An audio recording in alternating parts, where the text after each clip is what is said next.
दोस्तों ये एक कहानी है चार बुजुर्गों और एक बेवा औरत की जो एक तारीकी में डूब गई थी। बहुत जमाने पहले की बात है। एक छोटा सा गांव था जिसका नाम था कृष्णपुर। ये गांव पहाड़ों के दरमियान वाक़ था। यहाँ के लोग सादे थे, खेती बाड़ी करके गुजारा करते थे। हालांकि गांव का नाम कृष्णपुर था, लेकिन वहाँ की गलियों में सुकून कम और खटास ज्यादा थी। यह गाँव अंधापन और सामाजिक बुराइयों में जकड़ा हुआ था। इसी गाँव में रहती थी एक औरत जिसका नाम था सावित्री। सावित्री एक बेवा थी। उसके शौहर की मौत को 3 साल बीत चुके थे। जब उसके शौहर गोपाल की बीमारी से मौत हुई, तब से उसकी जिंदगी में सब कुछ आंसुओं और तानों के सिवा कुछ न बचा था। गोपाल गांव के एक सादे किसान थे। उनका घर छोटा था, मगर उसमें सावित्री के साथ उनकी मोहब्बत और आपसी समझ बसती थी। मगर जैसे ही गोपाल की मौत हुई, सावित्री का घर अंधेरे में डूब गया। गांव वाले उसे एक मनहूस औरत मानने लगे। गांव की औरतें उसके साथ बैठने से कतराती, मर्द उसे तानों और बेइज्जती से नवाजते। बच्चों को कहा जाता कि सावित्री के घर के पास भी न जाएं। हर सुबह जब सावित्री गांव के कुएं पर पानी भरने जाती, तो औरतें आपस में सरगोशियां करती। देखो,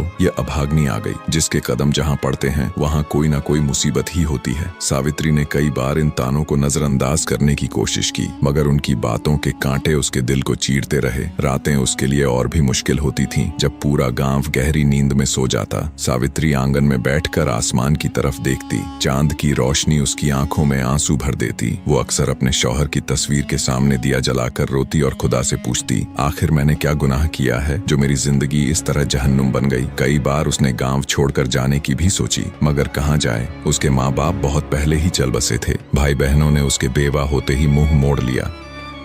एक दिन जब सावित्री अपनी टूटी फूटी झोपड़ी के बाहर बैठी थी, तभी उसने देखा कि गांव के बाहर वाले रास्ते पर 4 बुजुर्ग चले आ रहे हैं। वो सफेद दाढ़ी वाले सफेद लिबास पहने हुए थे। उनके चेहरों पर इत्मीनान था, मगर आंखों में एक अजीब सा राज झलक रहा था।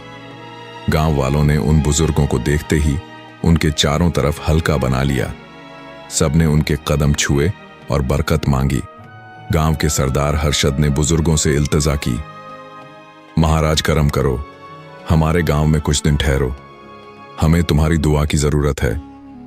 बुजुर्गों ने गांव में रुकने की हामी भर दी, लेकिन फिर उनकी नजर सावित्री पर पड़ी।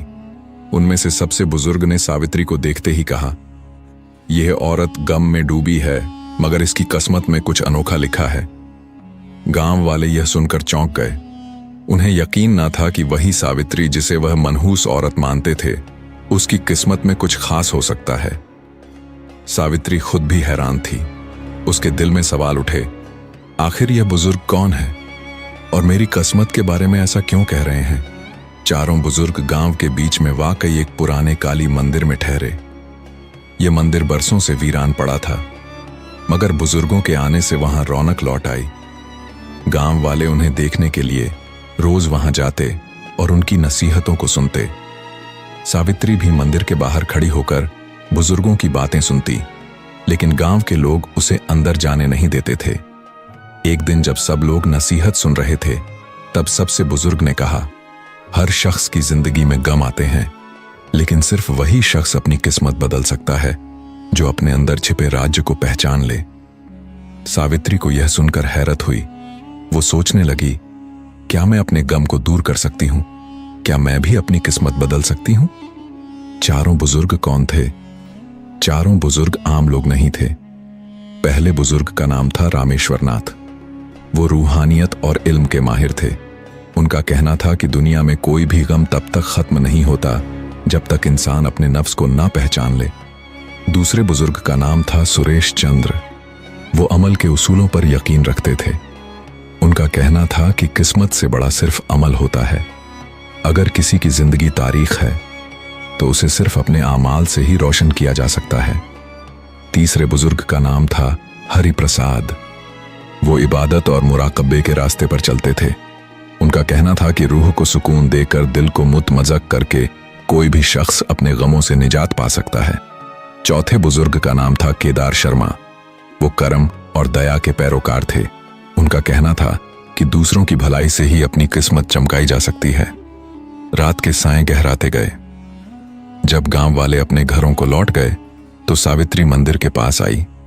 उसे यकीन न था कि बुजुर्ग वाकई उससे मिलना चाहते हैं। जैसे ही वह मंदिर के अंदर पहुंची, चारों बुजुर्ग उसकी तरफ देखने लगे। कुछ देर तक कोई कुछ ना बोला। फिर रामेश्वर नाथ बोले, तुम हमें क्यों ढूंढ रही हो बेटी? सावित्री कांपते हुए बोली, मुझे कुछ समझ नहीं आता। मैं बस यह जानना चाहती हूं कि मेरी जिंदगी में इतना गम क्यों है। मैंने किसी का क्या बिगाड़ा है? चारों बुजुर्ग मुस्कुरा उठे। सुरेश चंद्र ने कहा, दुनिया में कोई भी गम बिना वजह नहीं आता। तुमने अपने पिछले जन्मों में जो किया है उसका ही फल तुम्हें इस जन्म में मिला है। लेकिन घबराना मत, क्योंकि हर अमल को नए अमाल से बदला जा सकता है। सावित्री ने आंखें भर आते हुए पूछा, क्या मैं अपनी किस्मत बदल सकती हूं? हरिप्रसाद ने आहिस्ता से सर हिलाया। हां, लेकिन उसके लिए तुम्हें आजमाइश देनी होगी। क्या तुम तैयार हो? सावित्री ने बिना सोचे जवाब दिया, मैं तैयार हूं। चारों बुजुर्ग एक दूसरे की तरफ देखने लगे। यह देखकर ऐसा लग रहा था जैसे वह किसी राज से वाकिफ हो। रामेश्वर नाथ ने कहा, तो फिर कल सूरज निकलने से पहले तुम जंगल के पास वाले बरगद के दरख्त के नीचे आओ। वहां से तुम्हारा सफर शुरू होगा। सावित्री को कुछ समझ ना आया, मगर उसने सर हिलाकर हामी भर दी। अगले दिन गांव में यह खबर आग की तरह फैल गई कि चारों बुजुर्गों ने सावित्री को जंगल में बुलाया है। गांव के लोग आपस में बातें करने लगे। क्या यह बुजुर्ग उसे कोई बरकत देने वाले हैं या फिर उसे नुकसान पहुंचेगा? गांव की कुछ औरतें आपस में सरगोशियां करने लगीं। कहीं यह बुजुर्ग हमें धोखा तो नहीं दे रहे? लेकिन सावित्री को इन बातों से कोई फर्क ना पड़ा। उसे सिर्फ इस बात की फिक्र थी कि आखिर जंगल में उसके साथ क्या होने वाला है। उस रात सावित्री सो ना सकी। वह बार बार सोच रही थी, क्या वाकई कोई मेरी मदद कर सकता है या यह भी सिर्फ एक चाल है? लेकिन अब वह उठ चुकी थी कि चाहे कुछ भी हो जाए, वो अगले दिन सूरज निकलने से पहले जंगल के पास जाएगी। चारों बुजुर्ग वहां खड़े थे। वो गहरी इबादत में लगे थे। उनके आसपास एक अजीब सुकून फैला हुआ था। सावित्री ने हाथ जोड़कर सलाम किया और कहा, मैं आ गई हूं महाराज। अब मुझे बताइए कि मेरी आजमाइश क्या है? रामेश्वर नाथ ने आंखें खोलकर कहा, यह दुनिया एक फरेब है बेटी। जो इसे समझ लेता है वही अपनी किस्मत बदल सकता है। लेकिन उससे पहले कि हम तुम्हें इल्म दें, तुम्हें अपनी आजमाइश देनी होगी। सुरेश चंद्र ने कहा, हम तुम्हें इस जंगल में छोड़ रहे हैं। तुम्हें रात भर अकेले यहीं रहना होगा। यह जंगल बहुत राजों से भरा है। यहाँ जंगल के जानवर भी हैं और पुश्ता कुत्ते भी।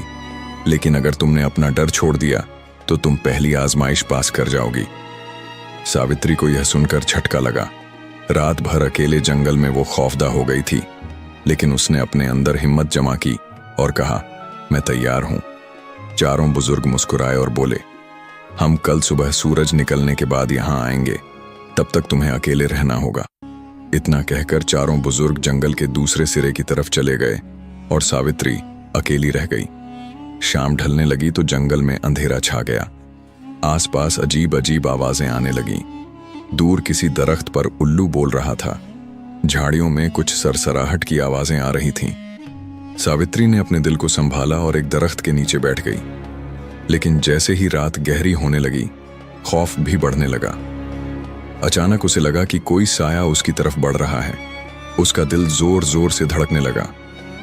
क्या यह कोई जंगली जानवर है या कोई भूत? लेकिन तभी उसे बुजुर्गों की बात याद आई। अगर तुमने अपना खौफ छोड़ दिया तो तुम पहली आजमाइश पास कर जाओगी। उसने अपनी आंखें बंद की, गहरी सांस ली और खुद से कहा, मुझे डरना नहीं चाहिए। मैं यहां अकेली नहीं हूं, मेरे साथ खुदा है। जैसे ही उसने यह सोचा, वो साया आहिस्ता आहिस्ता गायब हो गया। रात भर वो इसी तरह अपने डर से लड़ती रही।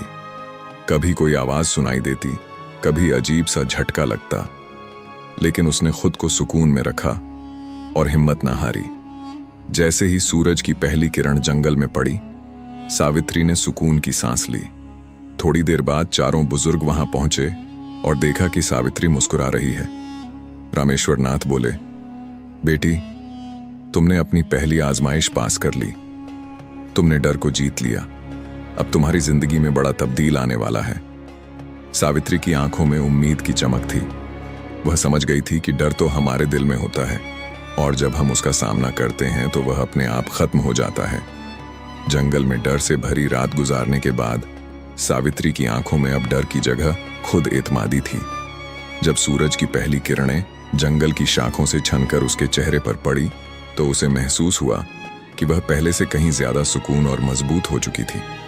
चारों बुजुर्ग मुस्कुरा रहे थे। रामेश्वर नाथ बोले, बेटी, तुमने पहली आजमाइश पास कर ली। अब तुम तैयार हो दूसरी आजमाइश के लिए।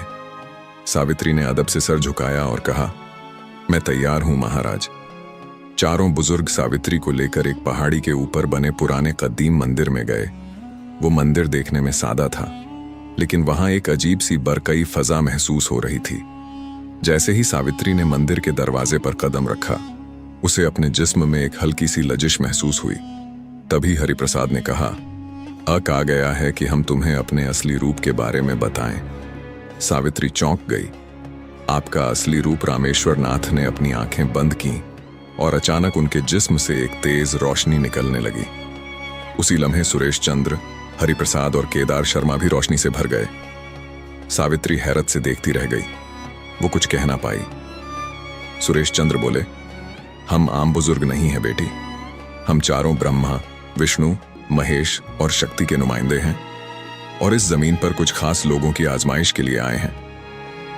हरिप्रसाद आगे बोले, हमें वही मिली थी कि हम किसी ऐसे शख्स की आजमाइश लें जो सच्चे दिल से अपनी किस्मत बदलना चाहे, और हमने तुम्हें चुना। सावित्री की आंखों में आंसू आ गए। अब उसे समझ में आ रहा था कि यह बुजुर्ग कोई आम आदमी नहीं थे।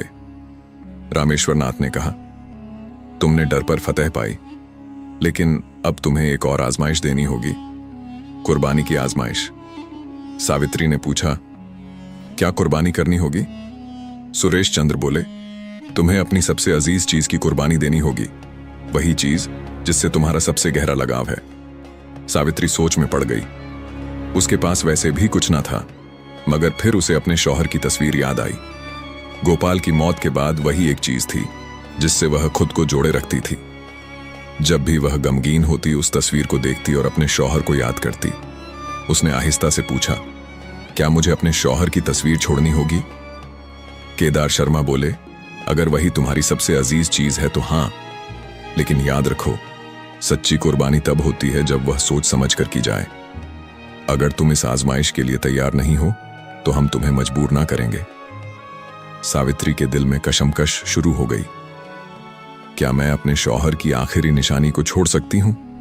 उसने कुछ देर सोचा और फिर कहा, अगर मेरी जिंदगी बदलने के लिए यह जरूरी है तो मैं तैयार हूं। चारों बुजुर्ग मुस्कुरा उठे। तो जाओ और अपनी सबसे अजीज चीज को गांव के तालाब में फेंक दो। सावित्री गांव वापस आई और अपनी झोपड़ी में गई। वहां एक पुराने संदूक में वह तस्वीर रखी हुई थी। उसने कांपते हाथों से उसे उठाया और तालाब की तरफ चल पड़ी। गांव के कुछ लोग उसे ऐसा करते देख रहे थे। वो आपस में बातें कर रहे थे, अब यह पागल हो गई है, अपने शौहर की तस्वीर क्यों फेंक रही है? लेकिन सावित्री ने उनकी बातों पर कोई तवज्जो ना दी। उसने आहिस्ता से तस्वीर को पानी में फेंक दिया। जैसे ही तस्वीर पानी में डूब गई, उसे महसूस हुआ कि उसके दिल का सारा बोझ भी पानी में तहिल हो गया है। अब वह हल्की फुल्की महसूस कर रही थी। जैसे ही वह वापस जंगल में पहुंची, चारों बुजुर्ग वहां खड़े थे। रामेश्वर नाथ बोले, बेटी, तुमने कुर्बानी की आजमाइश भी पास कर ली। अब तुम उस जंजीर से आजाद हो चुकी हो जो तुम्हें अतीत से जोड़े रखती थी। सावित्री को अब वाकई लगने लगा कि उसकी जिंदगी बदल रही है। केदार शर्मा बोले, अब तुम्हारी आखिरी और सबसे मुश्किल आजमाइश बाकी है। सावित्री ने सर झुका लिया। मैं तैयार हूं महाराज। सावित्री ने डर और कुर्बानी की आजमाइश पास कर ली थी। अब वो पहले से कहीं ज्यादा मजबूत और खुद एतमाद महसूस कर रही थी। लेकिन उसे यह नहीं पता था कि उसकी सबसे मुश्किल आजमाइश अभी बाकी थी। चारों बुजुर्ग मंदिर के अंदर खड़े थे। जब सावित्री वहां पहुंची तो रामेश्वर नाथ ने संजीदगी से कहा, बेटी, अब तुम्हारी आखिरी आजमाइश का वक्त आ गया है। सावित्री ने सर झुकाकर कहा, मैं तैयार हूं महाराज। हरिप्रसाद बोले, यह आजमाइश तुम्हारी रूह की आजमाइश है। तुम्हें यह समझना होगा कि तुम सिर्फ अपने लिए नहीं बल्कि दूसरों के लिए भी जी सकती हो। सावित्री ने हैरत से पूछा, मुझे क्या करना होगा? सुरेश चंद्र ने कहा, गांव में एक बेवा बूढ़ी औरत रहती है जिसका नाम गंगाबाई है। उसका कोई सहारा नहीं है, वह भूखी और बीमार है। तुम्हें अपना सारा कपड़ा और अपनी झोपड़ी उसे देनी होगी। और फिर तुम्हें जंगल में जाकर 7 दिन तक मुराकबे में बैठना होगा बिना कुछ खाए पिए। यह सुनकर सावित्री साखित रह गई। अपना घर और कपड़ा छोड़ दूं और फिर 7 दिन बिना कुछ खाए पिए मुराकबा करूं। यह आजमाइश किसी भी अंदरूनी आजमाइश से ज्यादा मुश्किल थी। सावित्री की आंखों के सामने उसकी झोपड़ी का मंजर आ गया। वो घर उसका आखिरी सहारा था। अगर उसने उसे छोड़ दिया तो वह कहां जाएगी? लेकिन फिर उसे बुजुर्गों की बातें याद आईं। अगर तुमने यह आजमाइश पास कर ली तो तुम्हारी जिंदगी मुकम्मल तौर पर बदल जाएगी। सावित्री ने अपने अंदर झटका दिया और फैसला किया, ठीक है महाराज, मैं यह करने के लिए तैयार हूं। सावित्री घर लौटी और अपनी झोपड़ी गंगाबाई को दे दी। उसने अपने बच्चे कुच्चे कपड़े भी उसे सौंप दिए। गांव के लोग यह देखकर हैरान थे, ये क्या कर रही है, अपना सब कुछ क्यों छोड़ रही है? लेकिन सावित्री ने किसी की बातों पर कोई तवज्जो न दी। वो सीधा जंगल की तरफ चली गई, जहां उसे 7 दिन तक मुराकबा करना था। पहला दिन गुजरा और सावित्री को बहुत भूख लगी, लेकिन उसने अपनी तवज्जो भटकने ना दी। उसने अपनी आंखें बंद की और बुजुर्गों के दिए हुए जिक्र का व्यर्थ करने लगी। दूसरे दिन उसे प्यास ने सताना शुरू किया, लेकिन उसने पानी की तड़प को भी कुर्बान कर दिया और मुराकबे में लगी रही। तीसरे दिन उसके जिस्म में कमजोरी आने लगी, मगर उसने हार ना मानी। चौथे दिन उसे लगा कि अब वो और बर्दाश्त ना कर सकेगी, लेकिन तभी उसे बुजुर्गों की बात याद आई। सच्ची ताकत जिस्म में नहीं दिल में होती है। 5वें और 6ठे दिन वो मुकम्मल तौर पर मुराकबे में डूब गई थी। अब उसे भूख प्यास का एहसास ही ना रहा। 7वें दिन जब सूरज निकला तो कुछ अलग हुआ। सावित्री की रूह एक नई बरकई फिजा से भर गई थी। उसे महसूस हो रहा था जैसे वो अब एक आम औरत नहीं रही। जब 7वां दिन मुकम्मल हुआ तो चारों बुजुर्ग उसके सामने जाहिर हुए। रामेश्वर नाथ बोले, बेटी, तुमने अपनी आखिरी आजमाइश भी पास कर ली। अब तुम सिर्फ एक आम बेवा नहीं, बल्कि एक कुदरत वाली रूह बन चुकी हो। सुरेश चंद्र बोले, तुम्हारे अंदर अब ऐसी ताकत आ गई है जिससे तुम न सिर्फ अपनी बल्कि दूसरों की भी किस्मत बदल सकती हो।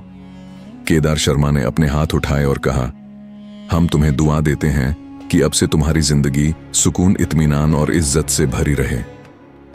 सावित्री के आसपास एक सुनहरी रोशनी फैल गई। उसने आंखें बंद कर लीं और जब खोली तो वह पहले से कहीं ज्यादा रोशन, मजबूत और बावकार महसूस कर रही थी। जब सावित्री गांव लौटी तो गांव वाले उसे देखकर दंग रह गए। अब वह कोई गमगीन बेवा नहीं थी। उसके चेहरे पर इलाही नूर था और उसकी आंखों में खुद एतमादी थी। गांव के लोगों ने उसे पहले तरस से देखा था, लेकिन अब वो उसके पास आकर उसके कदम छूने लगे। माफ करो, हमने तुम्हारी बेइज्जती की थी, लेकिन अब हमें समझ आ गया कि तुम कोई आम औरत नहीं हो। सावित्री मुस्कुराई और कहा, सच्ची ताकत बाहर नहीं, हमारे अंदर होती है। जब हम अपने डर, अपने लगाव और अपने गुरूर को कुर्बान कर देते हैं, तभी असली हकीकत को पहचान पाते हैं। गांव वालों ने उसे एक शानदार मोहल्ला दे दिया और अब वह गांव वालों की रहनुमा बन गई।